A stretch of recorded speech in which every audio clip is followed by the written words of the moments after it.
Students, आज का हमारा टॉपिक है principle of conservation of momentum. Principle का मतलब होता है असूल या कोई कानून, और कंजर्वेशन का मतलब होता है, ये कंजर्व से निकला है। कंजर्व का मतलब होता है कोई चीज़ को बचाना या महफूज करना। और मोमेंटम आपके पास एक ऐसी प्रॉपर्टी है या आपके पास मोशन ऑफ द ऑब्जेक्ट होता है due to its mass and velocity, यानी कि हम जब मैस और वेलोसिटी के साथ मिलकर यानी कि मैस और वेलोसिटी दोनों को ऑब्ज़र्व करके ऑब्जेक्ट की मोशन को जो है वो ऑब्ज़र्व करते हैं, तो वो उस ऑब्जेक्ट का मोमेंटम कहलाता है। तो principle of conservation of momentum का क्या मतलब है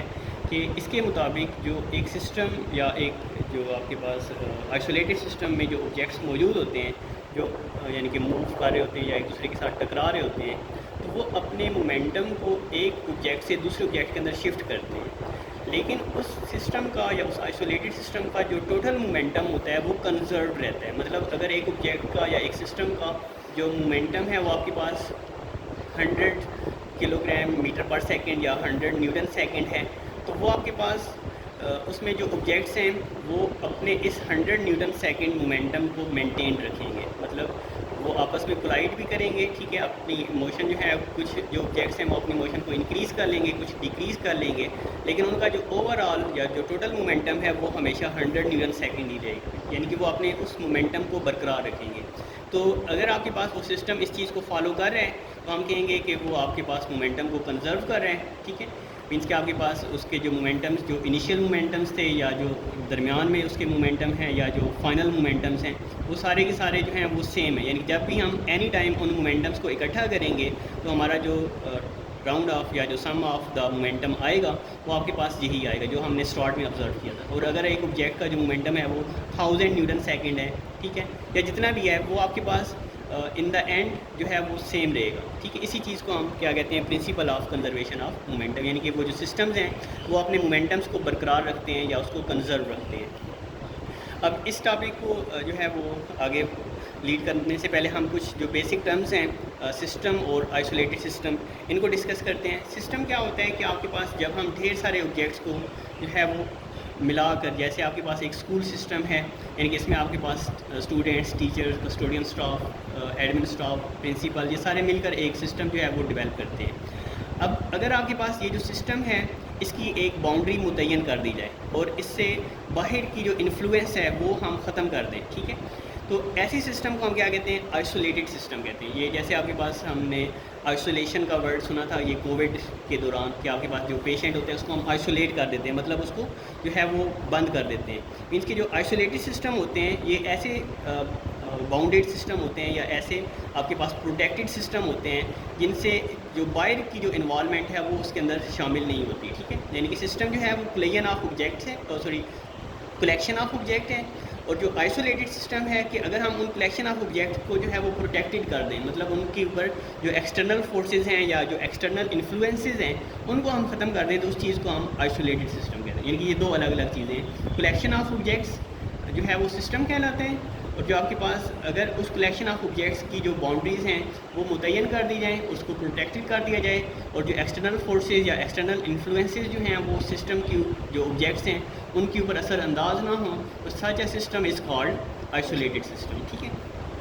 अच्छा, अब हम जो principle of conservation of momentum है इसको, इसकी जो मैथमेटिकल फॉर्म है उसकी तरफ लीड करते हैं। तो हम एज्यूम करते हैं हमारे पास दो ऑब्जेक्ट्स हैं, एक का मैस आपके पास है m1, ठीक है, और एक ऑब्जेक्ट का मैस है m2। और ये इस तरह है कि आपके पास जो m1 है वो स्मॉलर है और जो m2 है वो आपके पास एक ग्रेटर या लार्जर ऑब्जेक्ट है, ठीक है। m1 की जो वेलोसिटी है उसको हम जो है वो लेट करते हैं, वो v1 है, और जो m2 की वेलोसिटी है वो आपके पास v2 है, ठीक है। और ये दोनों ऑब्जेक्ट हैं वो एक स्ट्रेट लाइन में या एक ही लाइन में जो है वो मूव कर रहे हैं। और ये आपके पास जो इनकी वेलोसिटीज़ हैं वो इस तरह हैं कि आपके पास जो v1 है वो आपके पास v2 से ग्रेटर है, मतलब जो आपके पास स्मॉलर ऑब्जेक्ट है वो ज़्यादा तेज़ी से मूव कर रहे हैं, जबकि जो लार्जर ऑब्जेक्ट है वो क्या कर रहा है, थोड़ा स्लो मूव कर रहे हैं। अब होगा क्या, क्योंकि ये दोनों ऑब्जेक्ट्स एक ही लाइन में मूव कर रहे हैं, तो क्या होगा कि ये जो छोटा ऑब्जेक्ट है ये थोड़ी देर के बाद, यानी जब ये ऑब्जेक्ट्स यहाँ पर पहुँचेंगे, यानी कि बड़ा ऑब्जेक्ट जो है वो यहाँ पर पहुँचेगा, तो जो छोटा ऑब्जेक्ट है ये पीछे से जाकर इसको हिट कर देगा, ठीक है। यानी कि आपके पास जो, क्योंकि इसकी वेलोसिटी ज़्यादा है और ये दोनों ऑब्जेक्ट सेम लाइन में भी मूव कर रहे हैं, तो एज अ रिजल्ट अब इसके पास और रास्ता नहीं है। तो ये क्या करेगा, जो स्मॉलर ऑब्जेक्ट m1 है वो क्या करेगा, लार्जर ऑब्जेक्ट m2 के साथ जो है वो स्ट्राइक करेगा। तो अब इसका नतीजा क्या होगा कि आपके पास ये जो जिस ऑब्जेक्ट की यानी कि ये जो वेलोसिटी यानी कि जो स्मॉलर ऑब्जेक्ट की वेलोसिटी ज़्यादा थी, आफ्टर कोलिजन क्या होगा कि इसकी जो वेलोसिटी है वो कम हो जाएगी। और ये जो ऑब्जेक्ट जो थोड़ा स्लो मूव कर रहा था, तो जब इसको पीछे से धक्का लगेगा या ये इसके साथ जाके स्ट्राइक करेगा, तो ये जो बड़ा ऑब्जेक्ट है इसकी वेलोसिटी थोड़ी ज़्यादा हो जाएगी। यानी कि आपके पास जो छोटा ऑब्जेक्ट है वो अपनी वेलोसिटी कम कर देगा और जो आपके पास बड़ा ऑब्जेक्ट है वो अपनी वेलोसिटी को ज़्यादा कर देगा। ठीक है, तो अब तो इनकी जो वेलोसिटी जो है उसमें चेंजेस आ जाएगी। तो इस वेलोसिटी को यानी कि जो आपके पास पहले v1 थी, इसको हम कह देते हैं v1 कम्प्लीमेंट,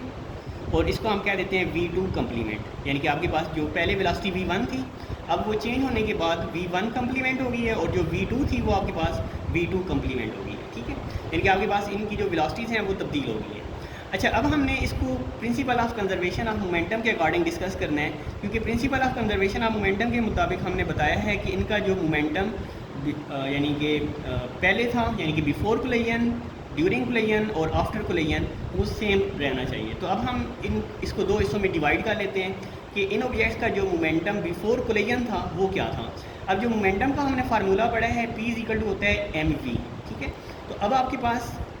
जो पहला ऑब्जेक्ट है इसका जो मोमेंटम है वो आपके पास आएगा m1 v1, यानी कि आपके पास बेसिक फार्मूला mv है, तो आपके पास इस ऑब्जेक्ट का जो टोटल मोमेंटम है वो आपके पास होगा m1 v1, और इस सिस्टम का या इस ऑब्जेक्ट का जो टोटल मोमेंटम है वो आपके पास आएगा m2 v2। यानी कि ये दोनों ऑब्जेक्ट जो हैं इनके ये m1 v1 और m2 v2 ये मोमेंटम है और अभी ये टकराए नहीं हैं। ठीक है, तो हम इनका जो मोमेंटम बिफोर कोलिजन है वो पहले हम मेजर करते हैं या उसको लिखते हैं। तो हम यहाँ पर लिखते हैं बिफोर कोलिजन, यानी कि टकराने से पहले जो इनका मोमेंटम है, यानी कि आपके पास जो पहला ऑब्जेक्ट है m1, इसका जो मोमेंटम है वो आपके पास आएगा m1 v1, और जो आपके पास दूसरा ऑब्जेक्ट है इसका मोमेंटम होगा m2 v2। यानी कि आपके पास ये वो मोमेंटम है जो इन दोनों ऑब्जेक्ट्स का जो है वो बिफोर कोलिजन था। ठीक है, अच्छा, अब आपके पास जब ये दोनों ऑब्जेक्ट्स जो हैं वो टकराते हैं तो आफ्टर कोलिजन इनका जो मोमेंटम है वो चेंज हो जाएगा, मतलब एक नई वेलोसिटी के साथ। यानी कि जो पहला ऑब्जेक्ट है उसका जो मोमेंटम पहले m1 v1 था, अब वो आपके पास m1 v1 डैश हो जाएगा, और जो आपके पास दूसरा ऑब्जेक्ट जिसका पहला मोमेंटम m2 v2 था, अब वो टकराने के बाद m2 v2 डैश हो जाएगा। ठीक है, तो यहाँ पर हम लिखेंगे आफ्टर कोलिजन, यानी कि आपके पास जो आफ्टर कोलिजन इनका टोटल मोमेंटम है वो आपके पास आएगा m1 v1 dash plus m2 v2 dash. ठीक है, अब इसके बाद हम जो principle of conservation of momentum है इसका रेफरेंस देंगे। तो according to principle of conservation of momentum, तो principle of conservation of momentum के मुताबिक जो सिस्टम के मोमेंटम होते हैं बिफोर कोलिजन और आफ्टर कोलिजन वो सेम होते हैं। तो यहाँ पर हम लिखेंगे momentum before collision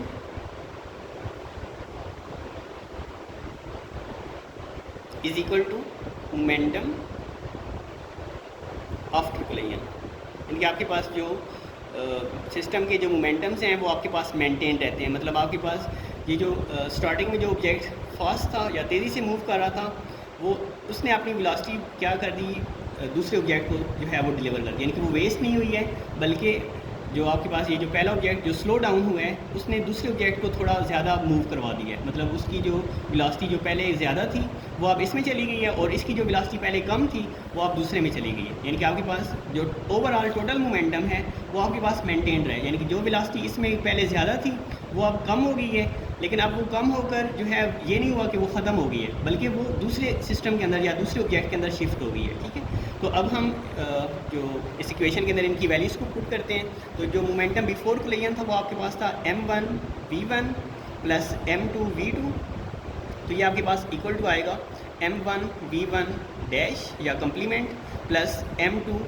v2 complement. यानी कि आपके पास ये जो इक्वेशन है ये आपके पास principle of conservation of momentum को जो है वो शो करती है कि इसके मुताबिक जो आपके पास सिस्टम का जो टोटल मोमेंटम बिफोर कोलिजन होता है वो आपके पास आफ्टर कोलिजन जो है उसकी इक्वल होता है। यानी कि आपके पास जो सिस्टम्स होते हैं वो अपने मोमेंटम को मेंटेन रखते हैं, यानी कि आपके पास वो अपने मोमेंटम को, जिस तरह आपके पास principle of conservation of energy है कि आपके पास energy can not be waste और can not be destroyed but it can be transfer from one object to another. तो इस तरह जो मोमेंटम ऑफ द सिस्टम होता है वो भी हम ना तो डिस्ट्रॉय कर सकते हैं ना उसको प्रोड्यूस कर सकते हैं, बल्कि हम उसको एक ऑब्जेक्ट से दूसरे ऑब्जेक्ट के अंदर ट्रांसफ़र कर सकते हैं। ठीक है, अच्छा, अब इसके बाद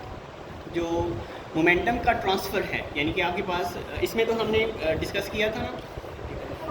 अच्छा, अब इसमें तो ये जो हमने सिस्टम पढ़ा था कि इसमें आपके पास जो पहले ऑब्जेक्ट की वेलोसिटी थी वो दूसरे ऑब्जेक्ट की वेलोसिटी में ट्रांसफ़र होगी, और पहला ऑब्जेक्ट जो है वो स्लो डाउन हो गया और जो दूसरा ऑब्जेक्ट है उसने जो है वो मूव करना स्टार्ट कर दिया। अब अगर आपके पास जो दो ऑब्जेक्ट हैं एक सिस्टम के वो इक्वल साइज़ के हैं, तो उसमें जो मोमेंटम की ट्रांसफ़र है वो किस तरह से टेक प्लेस होती है। कहते हैं when there is a collision of two balls there is a transfer of momentum from one ball to another. यानी जब आपके पास दो बॉल्स का या दो ऑब्जेक्ट्स का आपस में टकराव होता है तो एक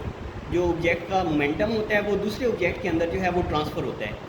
the ball at rest gains momentum and starts moving whereas the striking ball slows down. यानी कि हम इसमें एज्यूम करते हैं कि हमारे पास दो ऑब्जेक्ट्स हैं, एक जो ऑब्जेक्ट है वो वेलोसिटी v1 से मूव कर रहा है और जो दूसरा ऑब्जेक्ट है वो v2 उसकी जो वेलोसिटी है वो ज़ीरो है, मतलब वो रेस्ट की हालत में है। तो अब थोड़ी देर के बाद क्या होगा कि ये जो स्ट्राइकिंग बॉल या जो आपके पास मूविंग बॉल है ये इसके साथ आकर हिट करेगा। तो अगर आपके पास ये दोनों ऑब्जेक्ट्स जो हैं वो इक्वल साइज़ के हैं तो क्या होगा कि आपके पास ये जो बॉल पीछे से मूव करके आ रहा था ये यहाँ पर आकर रुक जाएगा, यानी कि इसकी वेलोसिटी जो है वो ज़ीरो हो जाएगी, और जो आपके पास ये जो रेड बॉल है ये मूव करना स्टार्ट कर देगा। अब यानी कि इसने क्या किया है कि इस सिस्टम में भी हम ये चीज़ ऑब्जर्व कर सकते हैं कि पहले ऑब्जेक्ट का जो मोमेंटम था या उसकी जो वेलोसिटी थी वो आपके पास ज़्यादा थी और दूसरे ऑब्जेक्ट की वेलोसिटी ज़ीरो थी। तो जो आपके पास जो पहले वाला ऑब्जेक्ट है जब वो इसके साथ स्ट्राइक किया, इसके साथ आकर हिट किया, तो उसकी जो वेलोसिटी है वो ज़ीरो होगी, यानी कि उसने अपनी सारी की सारी जो मोशन है वो दूसरे वाले ऑब्जेक्ट के अंदर जो है वो ट्रांसफ़र कर दी, और जो दूसरा ऑब्जेक्ट है उसने पहले वाले ऑब्जेक्ट की वेलोसिटी को अपने अंदर अडॉप्ट करके मूव करना स्टार्ट कर दिया। यानी कि इसमें आपके पास जो ऑब्जेक्ट का या जो सिस्टम का जो मोमेंटम है वो मेंटेन रहा, यानी कि पहले ऑब्जेक्ट की जो मोशन थी वो दूसरे ऑब्जेक्ट की मोशन के अंदर जो है वो कन्वर्ट होगी या दूसरे ऑब्जेक्ट ने अपने अंदर उस चीज़ को ऑब्जॉर्व कर लिया। तो the ball at rest gains momentum and starts moving whereas the striking ball slows down if the balls are identical, यानी कि दोनों ऑब्जेक्ट जो हैं वो सेम है, मतलब एक ही साइज़ के हैं, तो we will observe that there is a total transfer of momentum, यानी कि आपके पास जो मोमेंटम है वो मुकम्मल तौर पर ट्रांसफ़र होगा। यानी कि आपके पास बाज़ दफ़ा ये होता है कि अगर ऑब्जेक्ट के साइज़ जो हैं वो छोटे या बड़े हैं तो उसमें पार्शियल मोमेंटम होता है, यानी कि आपके पास जो अगर ऑब्जेक्ट जो है वो दूसरे ऑब्जेक्ट के साथ जाके टकराता है तो पहला ऑब्जेक्ट भी मूव करता रहेगा और दूसरा ऑब्जेक्ट भी थोड़ा मूव करना स्टार्ट कर देगा। तो उस मोमेंटम को हम या उस ट्रांसफ़र ऑफ मोमेंटम को हम क्या कहते हैं, पार्शियल ट्रांसफ़र। ठीक है, यानी कि उसमें आधा मोमेंटम ट्रांसफ़र हुआ है और आधा नहीं हुआ। लेकिन जब आपके पास दोनों ऑब्जेक्ट जो हैं वो आइडेंटिकल हों, ठीक है, तो एज अ रिजल्ट आपके पास जो कंप्लीट ट्रांसफ़र ऑफ मोमेंटम जो है वो टेक प्लेस होता है, यानी कि उसमें मुकम्मल जो ट्रांसफ़र है वो मोमेंटम का वो टेक प्लेस हो जाता है। The striking ball comes to rest and the other ball starts moving with the same speed. It means that the second ball gains momentum equal to that lost by the first one. If the first ball If the first ball stops after collision, the second ball moves with the momentum of the first ball। यानी कि अगर आपके पास जो पहला ball है वो collision के बाद रुक जाता है तो जो दूसरा बॉल है वो उसी के मोमेंटम के साथ जो है वो मूव करेगा। ये जिस तरह हम ये स्नोकर की गेम होती है, इसमें जो आपके पास स्ट्राइकर जो होता है वो जैसे ही बॉल के साथ आकर हिट करता है तो जो स्ट्राइकर बॉल होता है वो रुक जाता है, यानी कि जो वाइट कलर का बॉल होता है, और जो रेड कलर का बॉल होता है वो उतने ही मोमेंटम के साथ जो है वो आगे की तरफ मूव करता है। ठीक है, मीन्स कि आपके पास उनकी स्ट्राइकिंग जो है या उनकी जो कोलिजन है वो इस तरह से टेक प्लेस होती है कि जो स्ट्राइकिंग बॉल होता है वो उस जगह पर जाकर रेस्ट में चला जाता है और जो रेस्ट वाला बॉल होता है वो आगे की तरफ मूव करके जो गोल वाला पॉइंट होता है वहाँ पर शिफ्ट हो जाता है। ठीक है, तो this suggest that the total momentum of the two balls after collision remains the same as the total momentum before collision. यानी कि इस सिस्टम में भी या इस एग्जांपल में भी हम ये चीज़ देख सकते हैं जो आपके पास मोमेंटम पहले था वही बाद में भी है, यानी कि जो पहले ऑब्जेक्ट की जो वेलोसिटी थी वो दूसरे में शिफ्ट होगी, जो दूसरा ऑब्जेक्ट पहले रेस्ट में था उसने पहले वाली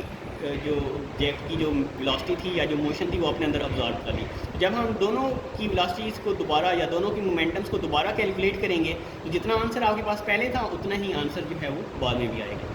इसके बाद इस मोमेंट जो प्रिंसिपल ऑफ मोमेंटम है या जो principle of conservation of momentum है इसकी लिमिटेशंस हैं। तो इसका जो आपके पास एप्लीकेशन है वो आपके पास ऑल टाइप ऑफ ऑब्जेक्ट्स या ऑल टाइप्स ऑफ जो सिस्टम हैं उनके ऊपर ये एप्लीकेबल होते हैं। यानी कि आपके पास जो मैक्रो ऑब्जेक्ट्स हैं, जो आपके पास जैसे हैवी मशीनरीज या जो आपके पास हैवी ऑब्जेक्ट्स हैं या जो लार्जर ऑब्जेक्ट्स हैं, उनके आइसोलेटेड सिस्टम के ऊपर भी ये एप्लीकेबल होता है। और जो आपके पास micro objects like atoms and molecules, इस तरह हमने केमिस्ट्री के अंदर पढ़ा है कि जो आपके पास जब केमिकल रिएक्शन टेक प्लेस होते हैं तो उसमें जो रिवर्सिबल रिएक्शन होते हैं वो एक